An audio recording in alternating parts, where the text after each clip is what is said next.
Hey, Danica. Hey, what's going on? Let's give it another second or two.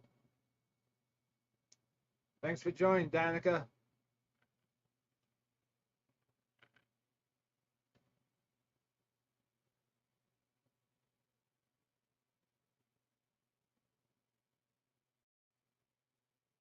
Hey, there you are, Harold. Thank you. I am interstatal. And here we go, folks.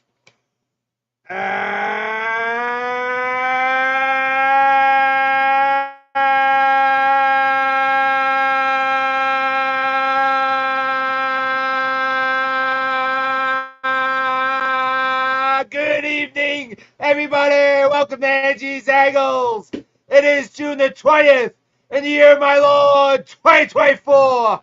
Welcome to Angie's Angles. Hey, Tom, dialing it up from Smoke Therapy, 215 Ronkonkoma Avenue, Ronkonkoma, New York. If you're ever in the neighborhood, come on down. I'll be happy to talk to you. Maybe we'll even get you on this show. What's going on? Harold, Danica, how are you? Glad that you could join me tonight. We got 5 viewers so far. So tonight's Angie's Angle is going to be brought to you by one Willie Say Hey Kid Mays. We have the unfortunate news to report that Willie Mays passed away at the ripe old age of 93. I think we would all sign up for that right now today. And he had his health for most of the part. Yeah, life is good, Harold. Good. So before we do that, we're going to go over the Mets. And I got some interesting stats to share with everybody tonight about the New York Mets. So the New York Mets, let's just bring it up real quick.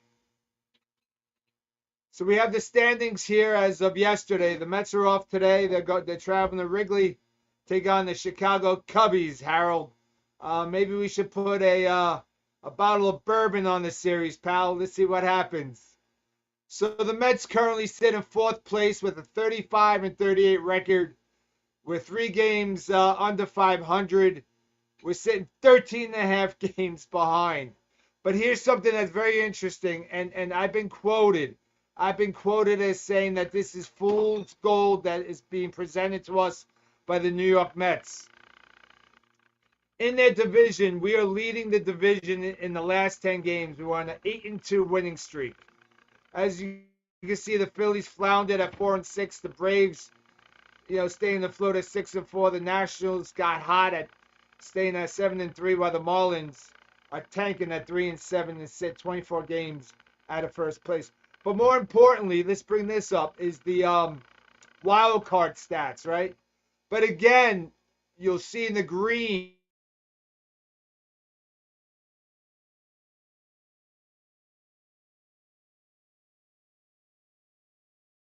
Cubs, the Giants, us, the Reds, the Rockies, the Miami Marlins.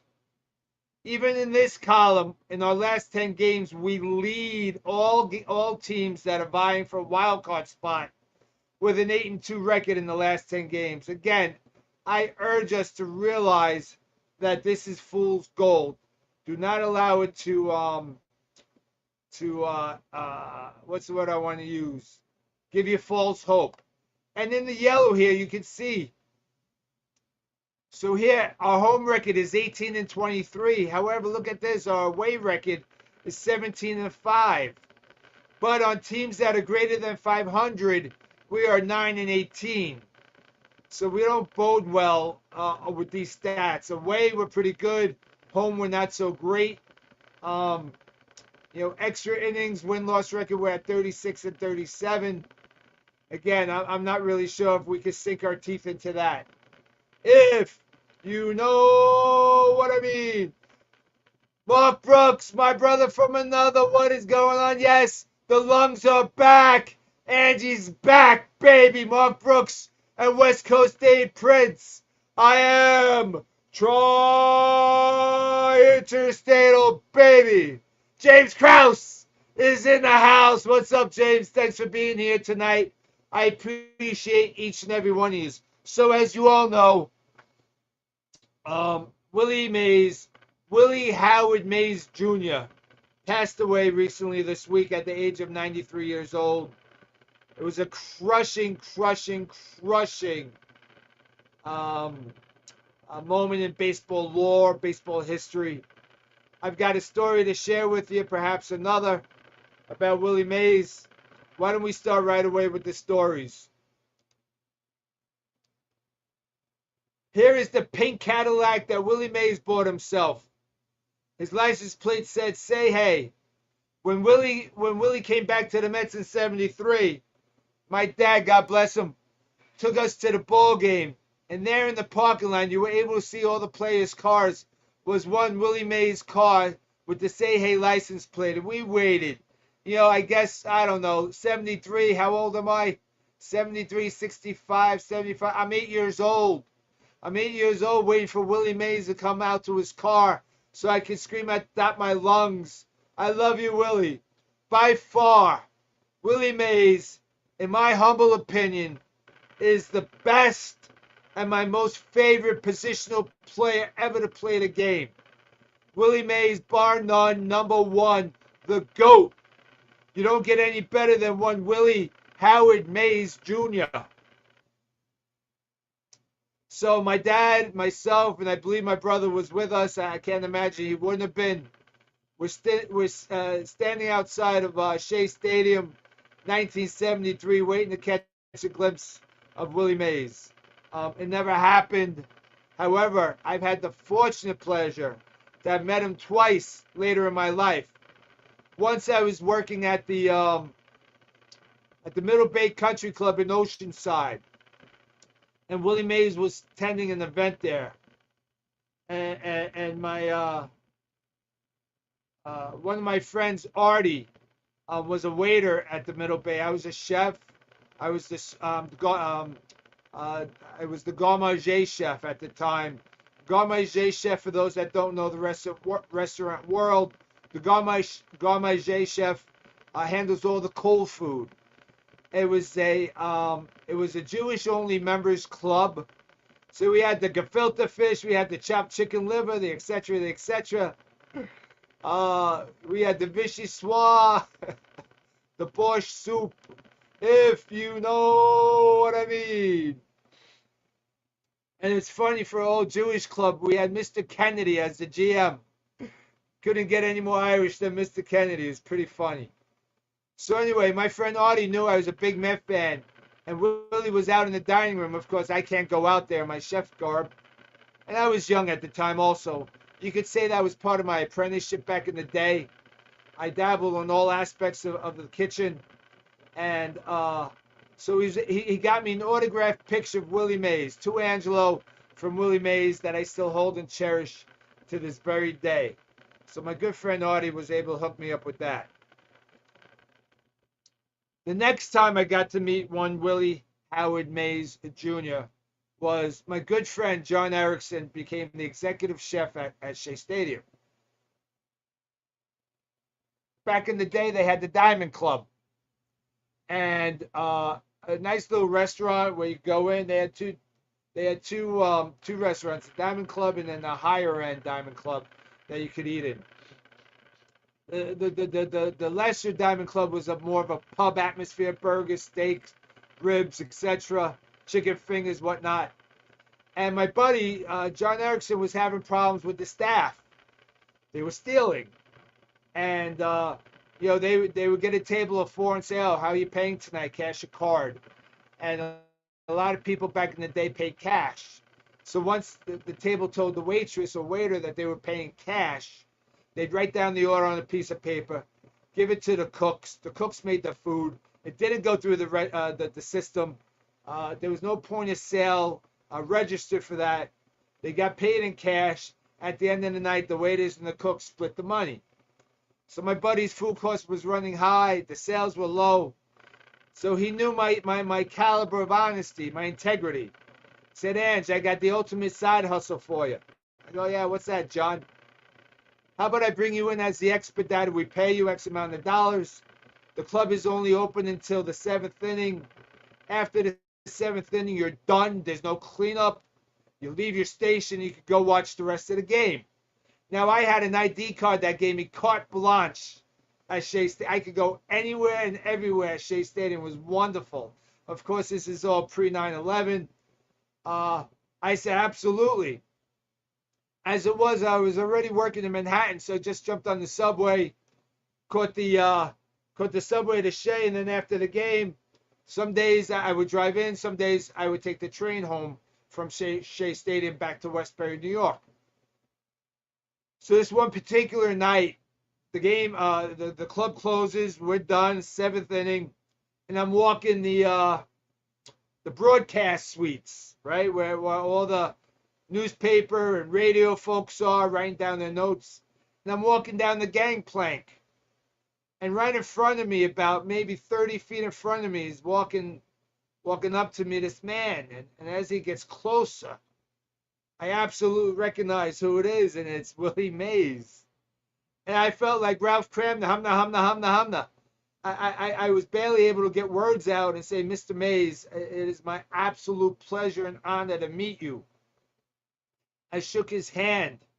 Now, folks, I've told this story before, but if you ever met my dad and shook my dad's hand, you thought you were shaking King Kong's hand. My dad's hands were ginormous. But let me tell you something. Willie Mays' hands would have made my dad's hands look like a toddler's hands. I mean, he didn't need a mitt, if you know what I mean. I mean, his hand just engulfed my hand, and I got a pretty big hand for a skinny guy.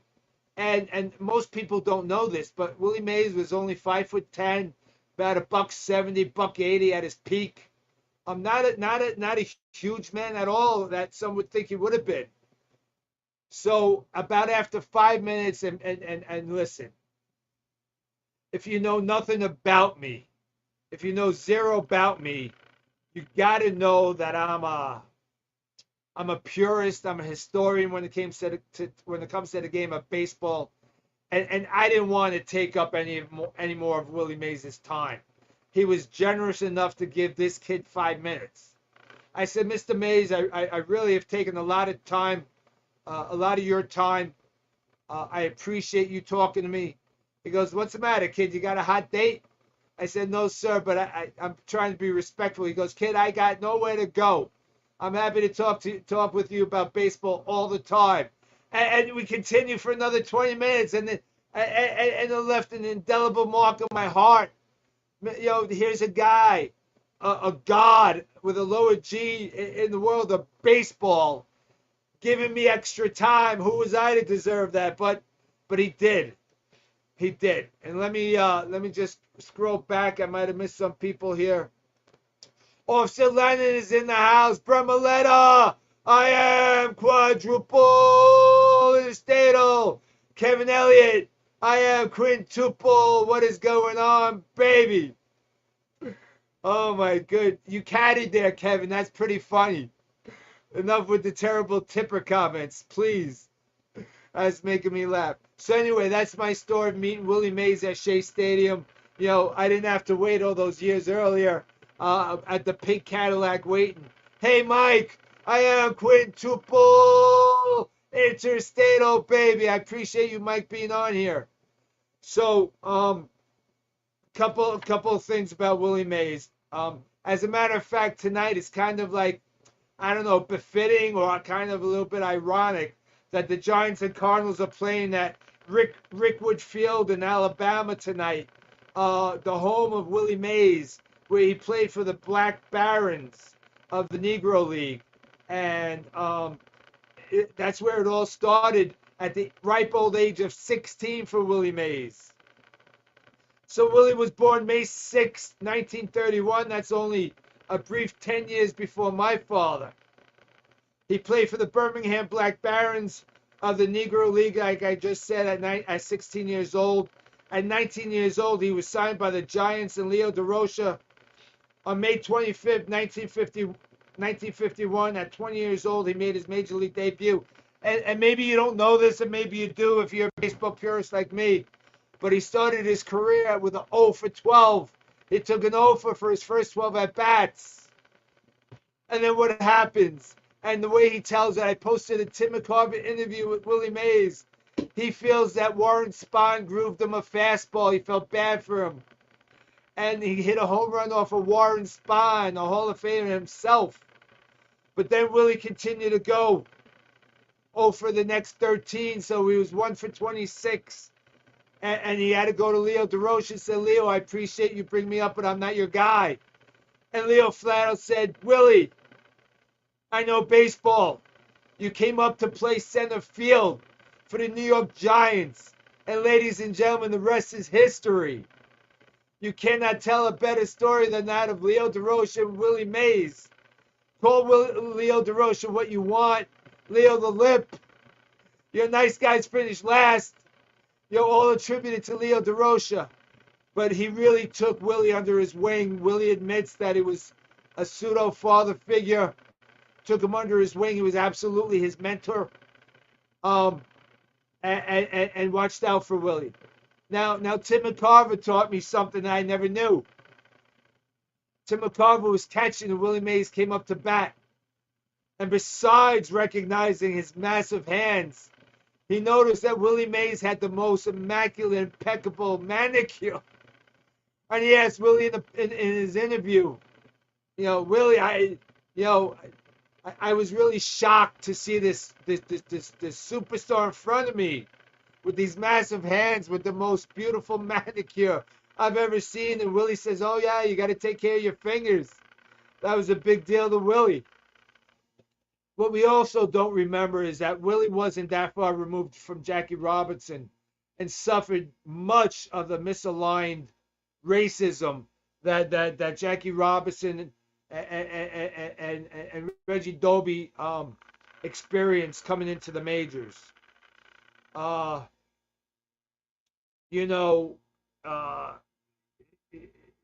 Willie had to deal with adversity, and thank God for him, it didn't affect him. And Warren Spahn later went on and said, if I didn't give up that home run to Willie, we might have shut down his career right there. He would have gone 0 for 27, and he might not have been the say hey kid. So continuing on with the timeline, and he was the Rookie of the Year in that year in 1951. He hit 20 home runs, 20 doubles, 68 RBIs at a 274 batting average as a 20-year-old. In 1954, and this is where it gets great, and this is what happened that really put Willie on the map. The catch. And look at this picture. I mean, his eye couldn't be more on the ball. And what you fail to see here to understand is that he is roughly 2 to 3 feet in front of that concrete wall that he ran at full speed. And lucky for you, and thanks to the technical abilities of 2024, I'm going to bring you a video of the catch. Sit back. It's not long. It's quick. I'll do my best to pause it. And let's go over the immaculate catch.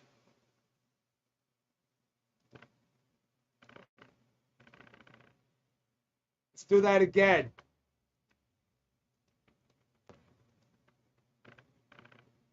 And one more time if we can. Look how fast he's running. He caught it 2 to 3 feet in front of that concrete wall. And not only that, I want to know. Let's have a little trivia game. I'm sure Harold, Mark, West Coast, my friend Brett, Kevin Elliott will certainly know this answer. But let's see if you know it. In my humble opinion, what was more impressive than the catch is what happened afterwards. Can anybody tell me that? Can anybody tell me what happened once he caught the ball? I'm going to wait for some commentary.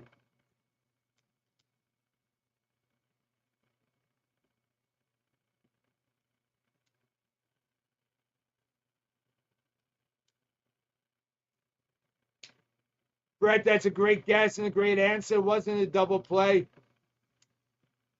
That's right, Harold. That's right. No runners advanced. 0 runners advanced. He threw the ball on a fly off his back foot at second base. I mean, the guy was the original OG. He had an arm and a half that truly the 5'2" player that ever played the game. The best center fielder, and overall, that's right, West Coast, overall the best positional player ever to play the game, in my humble opinion. You could debate this with me until the cows come home, and you will not ever convince me otherwise. And look at this little catchy thumbnail. Willie Mays catching over the shoulder with a lightning bolt. I mean, how better does this get, folks? I mean, this is tremendous. So, to round out Willie's career, he was a 20-time All-Star, 12-time Gold Glover, 2-time MVP, wound up with 660 home runs and missing a year due to military service. So it's not out of the realm of possibility, because that happened in his second year, the military service. And it's not out of the realm of possibility that he would have hit 30 to 40 home runs that year. God willing, no injuries. So it's very possible he could have been the 7 home run guy. That we'll never know nor find out, because, as you know, things happen. So if anybody has any questions, I'll take them now. So Harold's telling us the broadcaster for that game was Jack Brickhouse. Also the TV announcer for the Cubs from then until the 1970s. Brett Milletta, he's my resident troll. Alex Ochoa was also a 5'2" player. Maybe a 5'4" player, Brett. Yeah, but listen, Brett, not all 5'2" players last 23 years in MLB, my friend. So, put that in your pipe and smoke it. West Coast Dave Prince, I appreciate you. He's thanking me he loves the nostalgia, and he's calling me by my nickname Ace. I appreciate you, West Coast. And West Coast, I appreciate you spreading the gospel on your Facebook pages. Keep it coming. I greatly appreciate that. We're at the 8:52 mark, and I hope you enjoyed this version of Angie's Angles. We were not yelling, we were not screaming. I was hitting you up with facts, with knowledge, a couple of stories from my life, and remembering the great Willie Howard Mays Jr. The guy was just as great off the field as he was on the field. I attest to that greatly. Officer Lennon will kind of fill you in. PM Officer Lennon, if you will, and he'll tell you about a time a fan accosted one Tom Seaver in an elevator at Shea Stadium. Harold, I appreciate you. Thank you for that. Yeah, thank you. It's really great. I appreciate you. All right, it's time for our prayer circle. We'll start off with prayers to the Mays family, the circle of friends, the brotherhood that is Major League Baseball. We know that Willie's looking down. He's reunited with Leo. He's reunited with Henry Aaron, Mickey Mantle, the greats of yesterday. I love baseball law. I'm a sponge. I absorb it. I can't get enough of it. And to be blessed to have these interactions with some of the gods with a lower G of baseball tickles me silly. If you know what I mean. So tonight we got Harold. We're praying for Dawn Squared.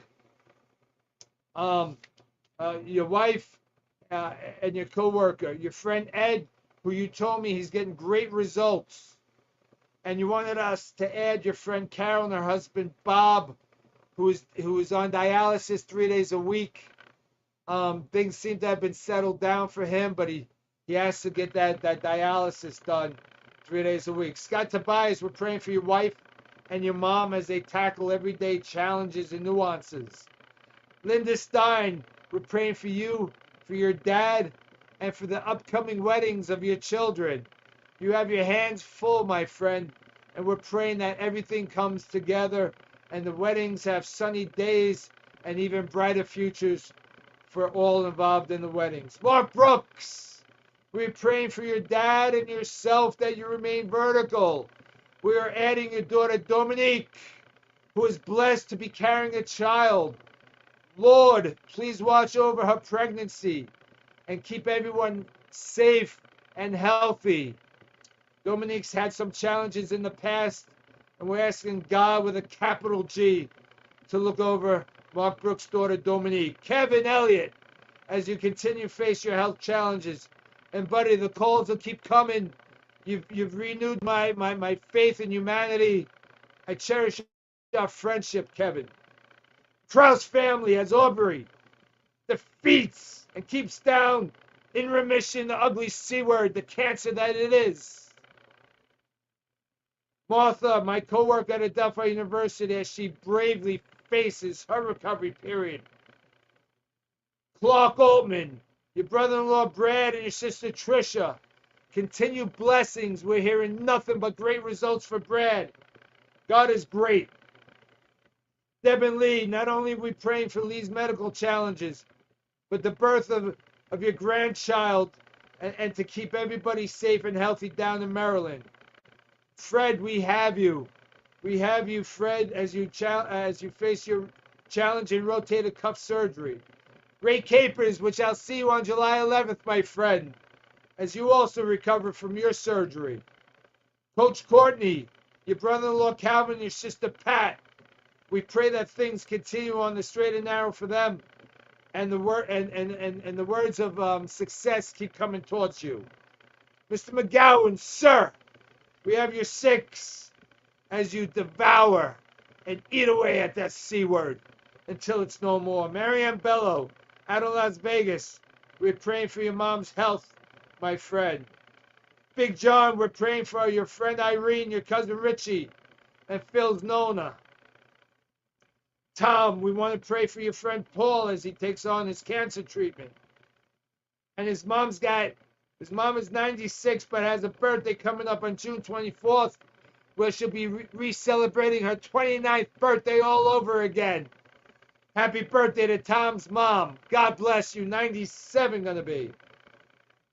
And folks, this past Tuesday, as I stated last week for Father's Day, July 2nd, 2023 of last year, we lost my brother-in-law, Chuck. That was my sister's husband, my niece's father, Natalie, Caroline, and Ava. Lost him tragically. You know, it makes you question things in your life. My sister's relationship with Chuck was something to be envious of. They absolutely loved and adored each other. They raised 3 beautiful daughters. They had just finished doing call it a man shed. Patty, I hope you're not upset that I'm calling it a man shed. Out in the backyard where Chuck would relax, and then Patty would go there. They enjoy a beverage and play some Jimmy Buffett on the radio, perhaps. But it was his birthday this past Tuesday, and you know, I wanted to acknowledge it.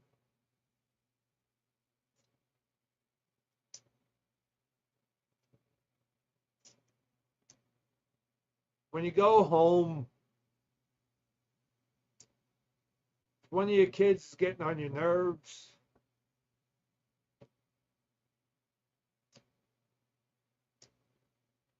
try to suck it up. Because while we got today, tomorrow is never a guarantee. Please keep my sister and my nieces in your prayers.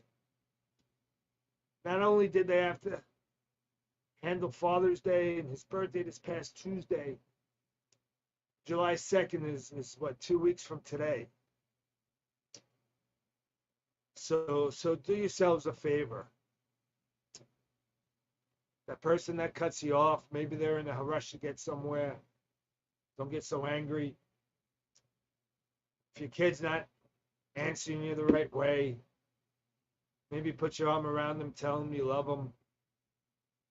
If your significant other gets under your skin or you're in a disagreement on a decision,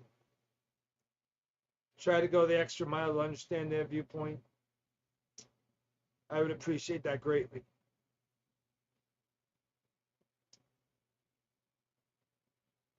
Thank you. This been Angie's Angles coming to you live from Smoke Therapy, 215 Ronkonkoma Avenue, Ronkonkoma, New York. I get a little ribbing a little bit from my buddies, especially the resident troll, saying, "Does anybody ever show up, take you up on your offer?" He said I'd be scared shitless if anybody ever showed up if I told him where I was. But July 11th, if you're in the neighborhood, come on down to BLD's, Hawkins Avenue, Ronkonkoma. We're going to do wings. Then we're going to come back to Smoke Therapy and do some bourbon and cigars.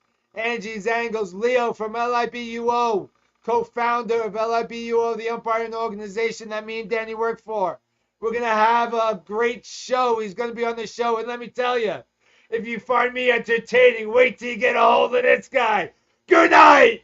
God bless. I love you.